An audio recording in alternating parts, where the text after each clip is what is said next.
Welcome to PIERRE Academy. In this tutorial, we'll walk you through setting up a temperature-based notification using the temperature and humidity sensor. To begin, we open the app and navigate to the Alert section. Then tap Add New to create a new alert.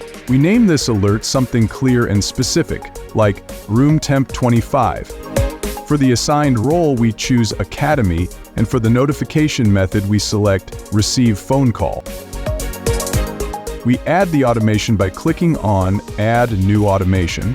Then in the next step, we select the existing I/O and choose the temperature and humidity sensor. There are 3 condition options: smaller, larger, and between.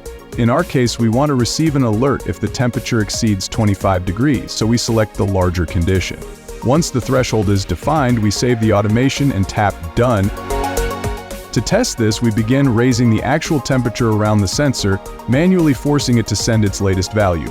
Normally it updates on a timed interval, but pressing the button on the sensor speeds this up. As soon as the threshold is exceeded, a notification is sent instantly to the mobile device and also appears on the display.